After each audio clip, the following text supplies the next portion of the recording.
Jenelle Riley. I'm an editor at Variety. Please join me in welcoming today's guests who brought the world of Loki to life. We have the show's head writer, Eric Martin.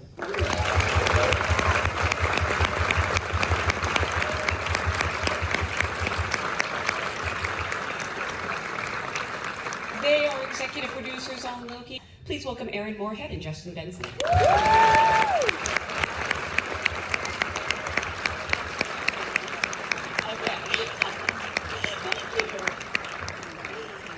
We have a wonderful actress you've seen on series like Flowers and Peacock. She is, of course, a Critics' Choice Award nominee for her work as Sylvie on Loki. Please welcome Sophia Di Martino.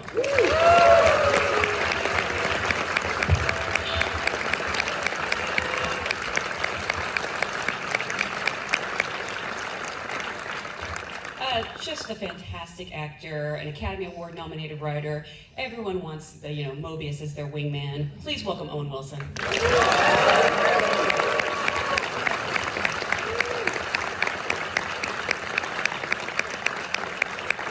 No, we have the producer of the show, an actor who's portrayed Loki over the course of 5 films, 15 years. His work across all mediums have earned him a Golden Globe Award and nominations from the SAG Awards, Tony Awards, and Emmy Awards. Please welcome Tom Hiddleston.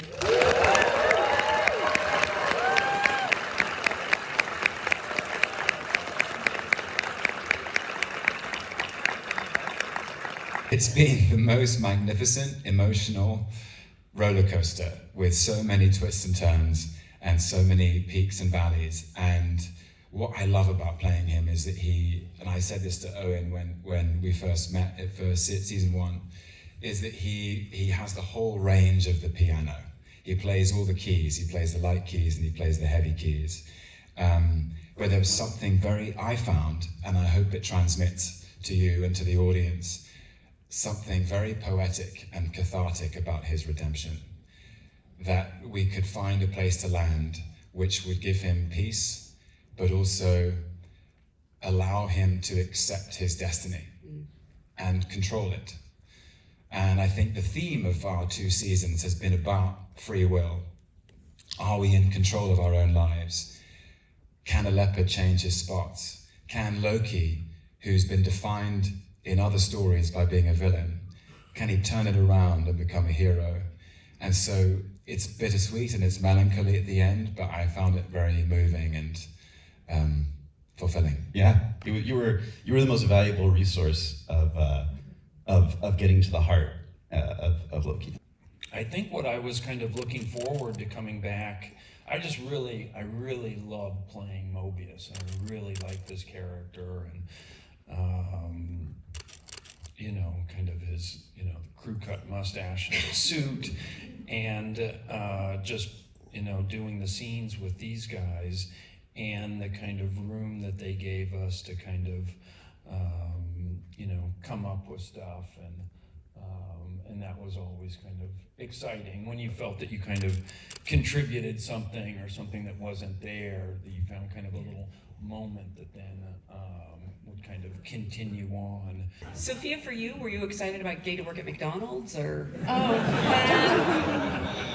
So at the end of series 1, Kevin Wright again sat me down. We literally just finished filming the final scene, the final shot, it was the finale. We'd all finished filming, and he said to me, "Where do you think Sylvie goes next? What do you think she does? What's her story?"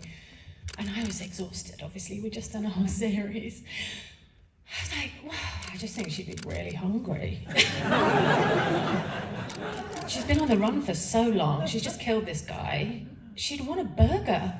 Really? And that's my lesson in being careful what you say to producers. No way. Because before I know it, I'm wearing a 1982 McDonald's uniform.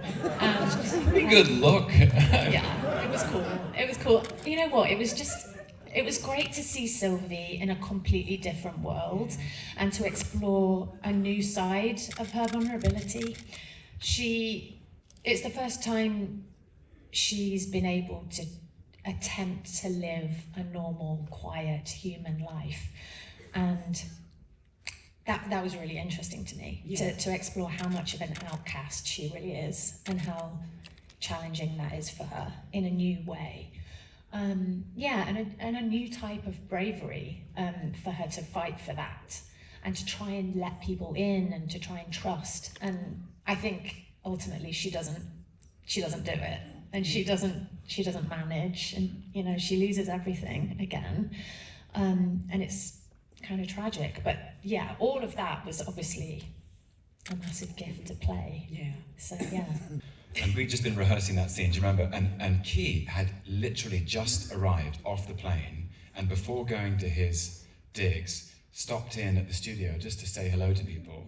And he came in towards the end of the rehearsal, and it was almost as we got to the page where we meet him, and Kevin went, do you want to have a go?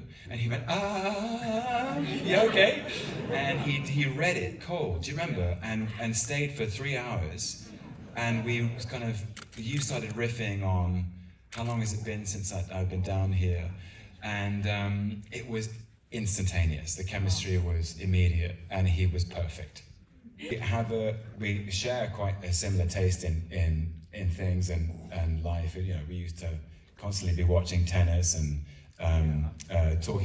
quoting and talking about scenes as though they're tennis. But we love playing Loki and Mobius when, in fact, they are in passionate disagreement about what to do next. They are this odd couple who have been thrown together to solve some pretty high-stakes problems. And Loki has one way of thinking, and Mobius has another way, and they disagree about it. And I think we loved playing those conflicts in a way. What was it you said? You said, like, in the World's Fair, you're more of an action guy. I'm more cerebral. I like to take my time, blend in, you know, sample a few snacks.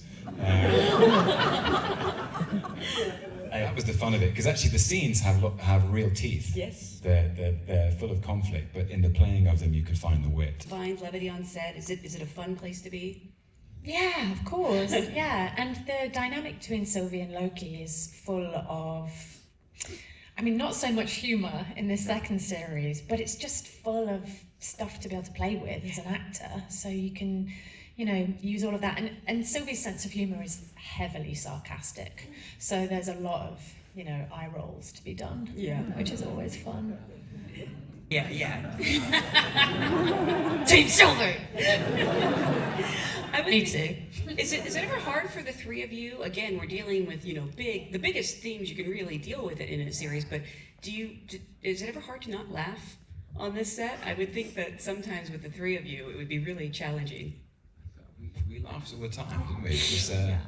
It was a really happy set. Who breaks the most? Who ruins the most scenes? We're also quite professional, you know. Aren't we? Maybe I should ask the directors, who breaks the most?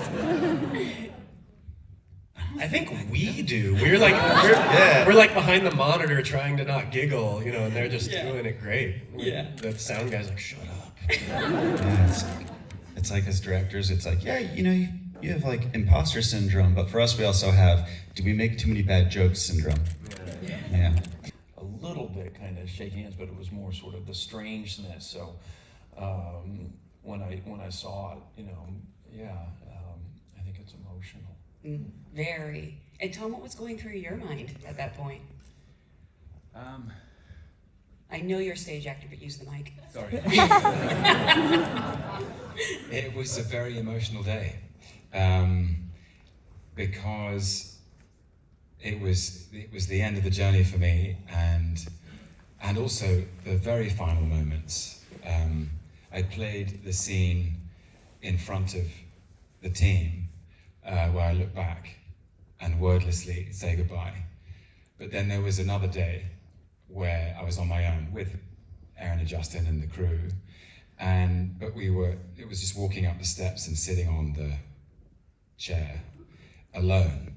And I thought, how extraordinary that after all this time, 15 years of sharing so much of the journey with everybody, with so many people, with these guys, with my time in the MCU movies beforehand, the sort of poetic resolution that Loki is alone. And yet, He's doing it for them. If this is the end, thank you for a beautiful finale. But hopefully we'll see you all soon.